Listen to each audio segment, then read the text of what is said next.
ابتلا یبلو جو ہے عربی زبان میں آتا ہے آزمانا. خلق الموت والحیات لیبلوکم ایکم احسن عملا. یہی معنی ابتلا کے بھی. ابتلا یبتلی آزمانا. ابلا یبلی جو آتا ہے باب افعال سے، اس میں آتا ہے کسی کو کسی تکلیف میں ڈال کر اس کو نکھارنا، کہ اس کا جوہر نکھر جائے، اس کے اندر جو خیر ہے وہ اور چمک جائے، لوگوں کو بھی معلوم ہو جائے کہ یہ شخص اس مقام کا اہل ہے، اس کے اندر یہ صلاحیت ہے، اس میں یہ قوت موجود ہے. تو یہ گویا کہ اہل ایمان کی صلاحیتوں کو نکھارنے کے لیے اور ان کے درجات کی ترقی کے لیے بھی اللہ تعالیٰ دنیا کے اندر یہ مصیبتیں اور امتحانات جو ہیں آزمائش کے حوالے سے افراد پر بھی اجتماعی طور پر بھی لاتا ہے. اور ایک اس کا اور بھی ہے، اہل ایمان پر اس طرح کے ابتلاء و آزمائش کی ایک نوعیت اور بھی ہے، اور وہ یہ ہے کہ جو بھی آپ سے غیر ارادی طور پر یا یہ کہ آپ نے کوئی گناہ ارادی طور پر بھی کر لیا، اللہ تعالیٰ اس کی سزا اسی دنیا میں دے کر آخرت کی سزا سے محفوظ کر دے. گویا کہ اس سے بڑا خیر کیا ہوگا؟ یہاں کی سزا کیا ہے؟ جھیل لی آپ نے، بخار آ گیا، ٹانگ ٹوٹ گئی، چلیے 3 مہینے آپ بستر پر پڑے رہے نا، اور کیا ہوا؟ کچھ نہیں. لیکن یہ کہ آخرت کی سزا ملتی ہے بہت عظیم ہو. لہذا کفارہ بناتا ہے اللہ تعالیٰ ان جو بھی گناہ ہو گئے ہیں، غلطیاں ہو گئی ہیں، ان کا کفارہ اللہ تعالیٰ بندہ مومن کے لیے. حضور کی ایک حدیث ہے، اس کا متن مجھے اس وقت یاد نہیں ہے، کہ مومن کا معاملہ عجیب ہے، اسے کوئی تکلیف پہنچتی ہے صبر کرتا ہے، اس کے گناہوں کا کفارہ بن جاتا ہے، اور اگر کوئی خوبی ملتی ہے اس پر اللہ تعالیٰ کا شکر ادا کرتا ہے، اس کے درجات بلند ہو جاتے ہیں. تو یہ معاملہ جو ہے اللہ تعالیٰ کی طرف سے بندہ مومن کے حق میں خیر، کہ در حقیقت اس کے ان گناہوں کی پاداش کہ جو اس نے یہاں کر لیے ہیں یہی دنیا میں دے کر دھو دیا جائے، پاک کر دیا جائے. جیسے آپ کو معلوم ہے دھوبی جو ہے کپڑے کو بھٹی میں چڑھاتا ہے، گرم پانی میں ڈالتا ہے، ڈالتا ہے تاکہ اس کا میل نکلے، اس کے آگے پٹکتا بھی ہے ذرا اس کو تاکہ وہ میل اچھی طرح چھٹ جائے اس سے. اسی طرح اگر دنیا میں ہمارے میل چھٹ جائیں، دنیا میں اگر ہمارے گناہ دھل جائیں، تو یہ بڑے نفع کا سودا ہے، بڑے نفع کا سودا ہے، بڑے نفع کا سودا ہے. اس اعتبار سے آپ غور کیجئے کہ اگر یہ حقائق ہمارے سامنے رہے تو کیا کوئی تکلیف دنیا کی ہمیں بھاری محسوس ہوگی؟ ہمیں تو بتایا یہ گیا ہے کہ عسیٰ ان تکرہوا شیئا وہو خیر لکم وعسیٰ ان تحبوا شیئا وہو شر لکم واللہ یعلم وانتم لا تعلمون. ہو سکتا ہے کہ تم کسی چیز کو ناپسند کرو، ذرا آنے کہ اسی میں تمہارے لیے خیر ہے، تمہیں نہیں پتا، اور ہو سکتا ہے تم کسی چیز کو پسند کرو، ذرا آنے کہ اس میں تمہارا شر ہے لیکن تمہیں نہیں معلوم. اللہ یعلم وانتم لا تعلمون، اللہ جانتا ہے تم نہیں جانتے. اس حوالے سے سبردم بتو مایا خیشرا خدانی حساب کم و بیشرا. اے اللہ، اس کو کہتے ہیں تفویض. یہ سورہ تغابن کے درس میں یہ تمام مضامین تفصیل سے آتے ہیں کہ ایمان کے جو باطنی ثمرات ہیں اس میں سب سے پہلے مقام رضا ہے، پھر تفویض، توکل ہے. آپ محنت کر رہے ہیں، محنت کر رہے ہیں، محنت کر رہے ہیں، نتیجہ نہیں نکلا. ایک نتیجہ یہ نکلے ایک بچے نے بہت محنت کی، دن رات کام کیا، فیل ہو گیا امتحان میں. اب صدمے سے کمر ٹوٹ سکتی ہے اس کی، لیکن نہیں، ہو سکتا ہے کہ اللہ تعالیٰ نے اسی میں میرے لیے خیر رکھی. اس لیے کہ ہماری محنت سے کچھ نہیں ہوگا، ہمارے مادی وسائل سے کچھ نہیں ہوگا، ہوگا اللہ کے اذن سے، اللہ کی مرضی سے، اللہ کی مشیت سے. یہ ہمارے لیے خاص طور پر اس اعتبار سے بہت اہم نکتہ ہے. ہم سب راہ حق کے مسافر ہیں، اپنے اپنے بس پڑتے محنت کر رہے ہیں، وقت بھی صرف کر رہے ہیں، مال بھی صرف کر رہے ہیں، محنت کر رہے ہیں، مشقت کر رہے ہیں. لیکن فرض کیجئے جیسا کہ ہے، پھر واقع فرض کیا کیجئے، وہ تو واقع سامنے کی بات ہے، نتائج نکلتے نظر نہیں آ رہے، قدم نہیں بڑھ رہے، ہماری طرف لوگوں کا رجوع عام نہیں ہے. ٹھیک ہے، اس پر قطعاً بدل ہونے کی بات نہیں، یہ اللہ تعالیٰ کی مشیت میں ہوگا، جب وہ چاہے گا تب ہوگا.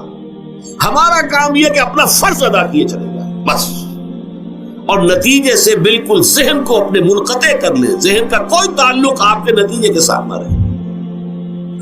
یہ جب تک کیفیت ہماری نہیں ہوگی، ہم اس راہ پر استقامت اور مدام اس پر محنت اور جد و جہد کرنا جو ہے وہ ہمارے لیے ممکن نہیں رہے گا. اس کے لیے میں اگر آپ کے سامنے رکھوں معاملہ کہ حضور صلی اللہ علیہ وسلم کے جو پہلے 10 برس ہیں، جب سے آپ کو آغاز ہوا ہے وحی کا، اس کے بعد سے پہلے 10 برس دن رات کی محنت، شدید مشقت، یہاں تک کہ اللہ بھی روک رہا ہے نبی آپ اپنے آپ کو ہلاک کر لیں گے، لعلک باخع نفسک الا یکونوا مؤمنین، کیا آپ اپنے آپ کو اس صدمے میں ہلاک کر لیں گے؟ یہ ایمان نہیں لا رہے، اس قدر صدمہ۔ لیکن اس کے ساتھ یہ ہے، یہ نہیں ہے کہ نتیجہ نہیں نکل رہا تو کام چھوڑ کے بیٹھ جائے، نہیں، معاذ اللہ معاذ اللہ۔ نتیجہ نہ نکلے تو حضرت نوح علیہ السلام کی عمر بھی اگر حضور کی ہوتی 950 برس بھی حضور دعوت دیتے تھے، آپ کا کام تھا، آپ کا فرض تھا۔ حضرت نوح علیہ السلام بھی تو آخر اللہ کے ایک بندے تھے، اللہ کے رسول تھے، 950 برس تک دعوت دی۔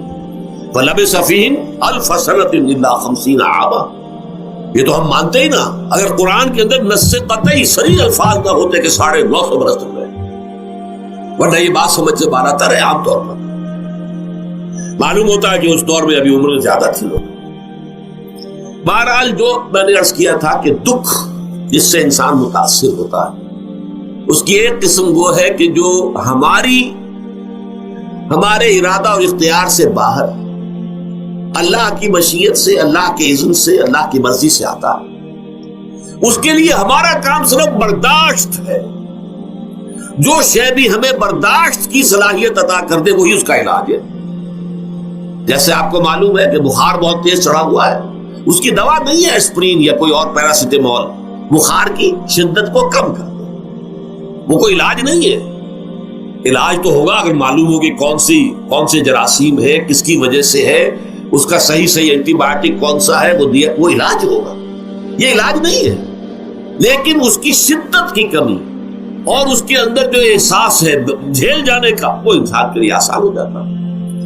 یہی مضمون آیا ہے سورہ حدید میں بھی، ما اصاب من مصیبت فی الارض ولا فی انفسکم، یہاں کھول دیا اس مضمون کو۔ میں نے عرض کیا تھا نا کہ یہ آفت سماوی بڑے پیمانے پر بھی ہو سکتی ہے، زمین میں یعنی زلزلہ آ گیا، فلڈ آ گیا، طوفان آ گیا، ولا فی انفسکم، خاص تمہاری جان میں، تمہیں بخار ہو گیا، تمہیں ٹی بی لگ گئی، تمہیں کوئی اور بیماری آ گئی، تمہیں کینسر ہو گیا، معاذ اللہ ہوتا ہے، آخر ہوتا ہے، دنیا میں انسانی زندگی کے ساتھ یہ ساری چیزیں لگی ہوئی ہیں۔ لیکن یہ چیزیں ما اصاب من مصیبت فی الارض ولا فی انفسکم، نہیں پڑتی تم پر کوئی پڑنے والی کوئی مصیبت، کوئی تکلیف، نہ پوری زمین میں بڑے پیمانے پر، نہ تمہاری جانوں میں انفرادی سطح پر، الا فی کتاب من قبل ان نبرأھا، مگر یہ کہ وہ تو ایک کتاب میں، کتاب اللہ کے علم کی کتاب، ام الکتاب، اس میں پہلے سے درج موجود ہے۔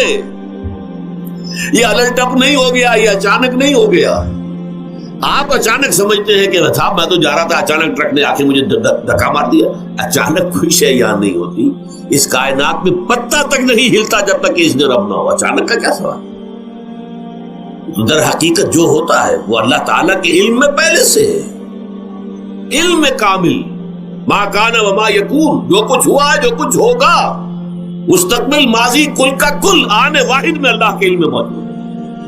لہذا یہاں اچانک کچھ نہیں ہوتا، جو بھی آیا ہے اللہ کے علم سے آیا، اور یہ پہلے سے اللہ کے علم کے اندر موجود تھا، لکھا ہوا تھا، الا فی کتاب من قبل ان نبرأھا ان ذلک علی اللہ یسیر۔ یہ تمہیں تو مشکل نظر آئے گا لیکن اللہ پر بڑا آسان ہے، اللہ کا علم کامل، ما کانا ما یکون کو حاوی ہے۔ لِکَیْ لَا تَأْسَوْا عَلَىٰ مَا فَاتَکُم، تاکہ تم افسوس نہ کیا کرو ان چیزوں پر جو تم سے چھوٹ جائیں، جاتی رہے، چھن جائیں۔ کوئی موقع تھا ہاتھ سے نکل گیا، کوئی دولت تھی اس پر ڈاکہ پڑ گیا، کوئی اور مصیبت ہے وہ آ گئی، کوئی عزیز فوت ہو گیا، اکلوتا بیٹا تھا فوت ہو گیا، وغیرہ وغیرہ۔ ما فاتکم، فات سے ہی فوتیدگی ہے نا، جو شے بھی نکل جائے، چلی جائے، ہاتھ سے جاتی رہے، چاہے وہ کوئی آپ کا عزیز تھا جو فوت ہو گیا تو آپ کے ہاتھ سے نکل گیا، یا کوئی مال تھا جو آپ کے قبضے سے نکل گیا، ڈاکہ پڑ گیا، چوری ہو گئی، نقصان ہو گیا کاروبار میں بہت بڑا، اس پر افسوس نہ کیا کرو۔ اگر افسوس کرو گے تو اس کا مطلب کیا ہوگا کہ تمہیں اللہ پر اعتماد نہیں ہے، یا تم سمجھتے ہو کہ اللہ کے سوا بھی کوئی ہے جو یہ کام کر سکتا۔ کائنات میں تو ایک ہی کی مرضی چلتی ہے، وہ ہے اللہ۔ لہذا اگرچہ وہ کسی کے ذریعے سے تکلیف آپ کو پہنچی ہے، کسی نے آپ کو پتھر مارا ہے، وہ پتھر ہو سکتا ہے آپ کو نہ لگتا، لگ گیا ہے تو اللہ کے فیصلے سے لگا ہے، اس کا باپ بھی نہیں پتھر مار سکتا آپ کو اگر اللہ کا اذن نہ ہو. لہذا آپ پتھر مارنے والے کو بھی مجرم سمجھیے، ٹھیک ہے، اس سے بھی قصاص لینے کا آپ کو حق ہے، لیکن یہ جان لیجئے کہ جو آیا ہے پتھر وہ اذن رب سے آیا. اب ظاہر بات ہے کہ اگر یہ کیفیت ہوگی تو غصہ اتنا نہیں ہوگا اس شخص پر کہ جس نے یہ کام کیا ہے، بلکہ ہو سکتا ہے آدمی مسکرا کے رہ جائے. جیسے کہ وہ میں واقعہ سناتا رہا ہوں اپنے دروس میں کہ ایک درویش میرے ساتھ بھی جا رہا تھا، جو رب کرے سو ہو، جو رب کرے سو ہو، جو رب کرے سو ہو. کسی شخص نے پتھر اٹھا کر دے مارا، اس کے سر پہ لگ گیا کہ اس نے پیچھے پلٹ کر دیکھا کس نے مارا. اس نے کہا مجھے کیا دیکھتے ہو، جو رب کرے سو ہو، یہ تو رب کے مارے سے. اس نے کہا مجھے تو یہ پتھر رب کے مارے ہی لگا ہے، لیکن میں دیکھ یہ رہا تھا بیچ میں کس کا منہ کالا ہو گیا، اپنے لیے کس نے ایک گناہ کما لیا، اپنے لیے کس نے ایک مصیبت جو ہے وہ مول لے لی، وہ بیچ میں تم آ گئے ہو. پتھر اللہ کی طرف سے آیا ہے، لیکن اس کا عذاب، اس کا وبال تم پر آ جائے.